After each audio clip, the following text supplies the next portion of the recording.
Good afternoon, welcome to today's video. Today is step test day. For those of you who don't know what a step test is, it is a test that you hook up to your trainer, and basically what it looks like a step, like a staircase. It is 25 watt increases over 2.5 minutes, basically until you pop.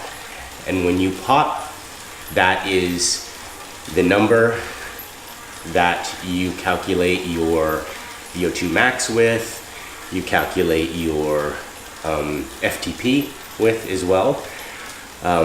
Looked like a very interesting test.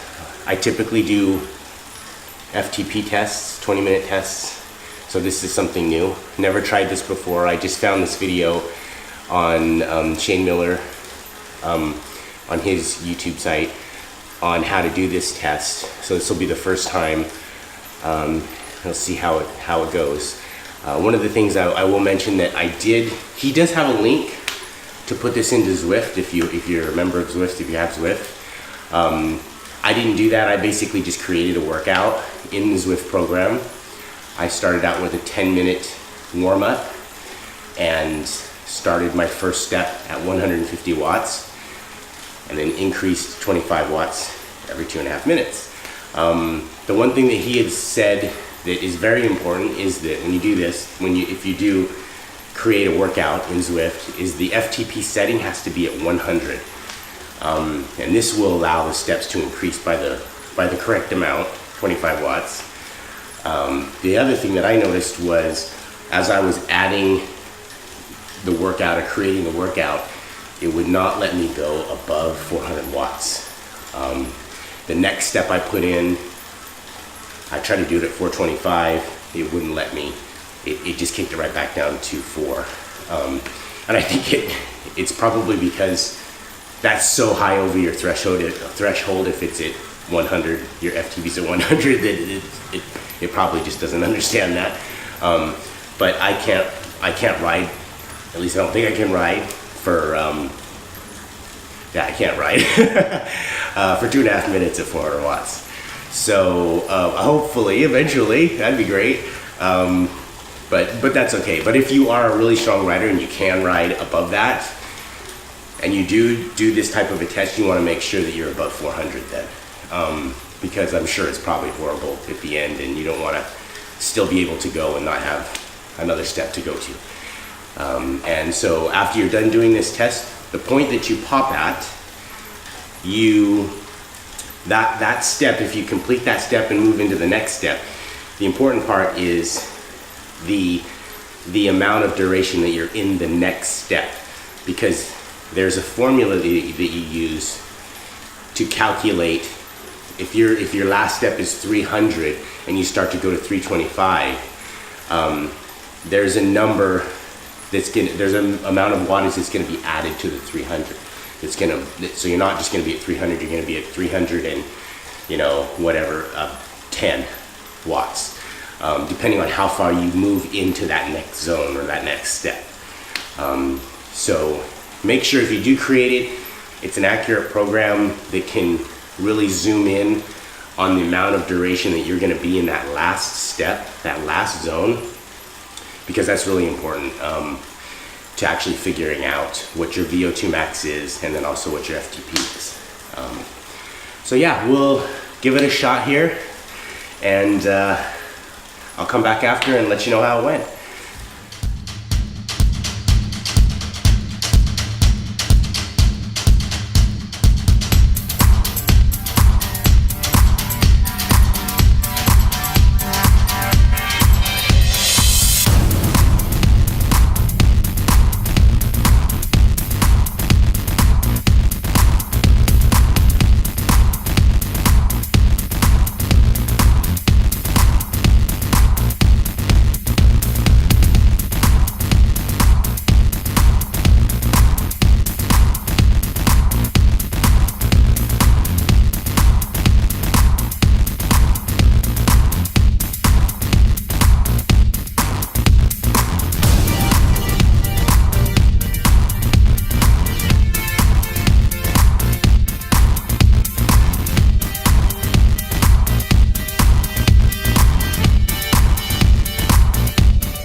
So just finished up, got cleaned up, had some food, rest for a minute, and thought I would share the conclusion of the test with you. So first off, the step test. I like this test a lot. I think it's about the same intensity as an FTP test. I think the only difference really is the fact that you're kind of in that hell for a shorter amount of time, and it's very intense towards the end. So for me, I would say probably 6 minutes. I rode up until about 300 watts, and then started to feel, the bite at 300. And I ended up riding to 350, the end of the 350 step. And then I was just, you can probably see in the video, I was dead. I could not pedal anymore at that point.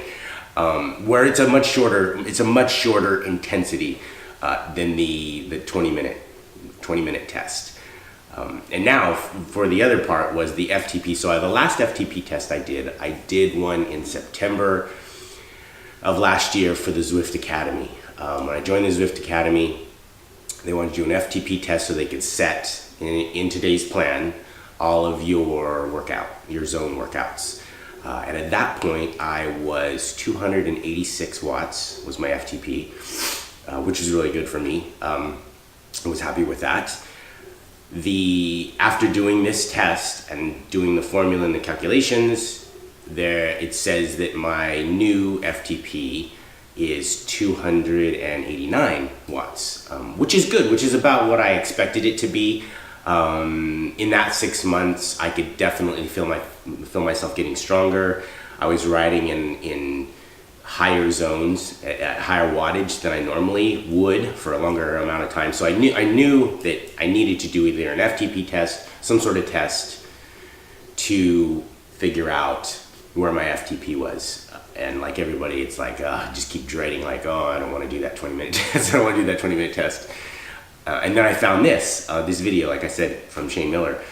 And I really like it. One of the other reasons I like it so much is I think that it can be done in a shorter amount of time, and it's not so horrible. Well, it is, but it's for, like I said, a short amount of time that you could do it, like, say, every month. Where an FTP test, I waited 6 months. I knew I had to do one 3 months ago, and I just did not want to do it. Where this, I could see myself doing this every month to kind of track it and see my progress and kind of see where I'm going. The other thing was that calculating the VO2 max with their formula came out to be, for me, it came out to be 54 milliliters per kilogram per minute. And that, I don't know, I don't know if that's good, I don't know if that's bad. For me, I think it's good. I felt confident with that, I feel happy with that.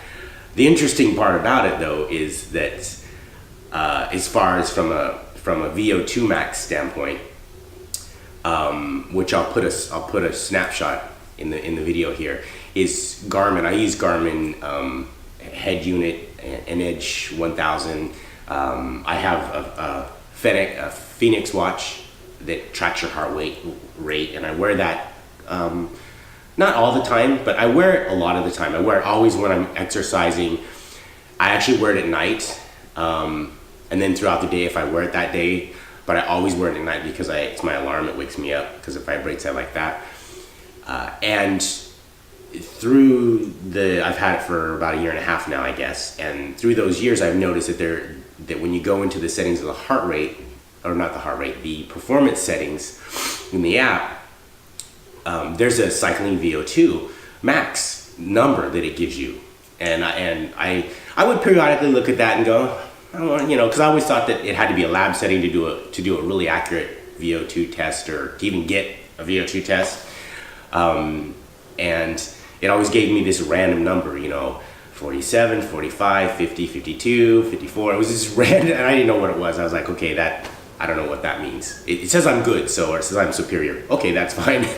But yeah, the interesting thing is that as I looked back at it, when I started thinking about doing this test, the number, which I'll give you the screenshot, like I said, is 54, which is kind of interesting. I mean, it's kind of nice to have a number that you do a different test that's completely different, and there's some sort of a program or something that's giving you another number and the numbers match. I mean, they're not just arbitrary numbers that are just being thrown around, which is nice. I like that. It kind of gives me the idea that both calculations work. However Garmin does it, it seems to be a good estimator of your VO2 max. And this seems like it's a good test as well. There's a lot of stuff on YouTube about it as well, how it's a good training tool and things. So yeah, that was another interesting thing that I kind of found out doing this test. But yeah, if you have any questions, any comments, leave them in the comments below, and I will answer them. I'll also put the link to, there's 2 videos, the step test video, and then there's also the VO2 Max video, and they both have the calculations in there. I'll put a link in the description down below, and if you like this video, please give it a thumbs up, and please hit that subscribe button. Thanks.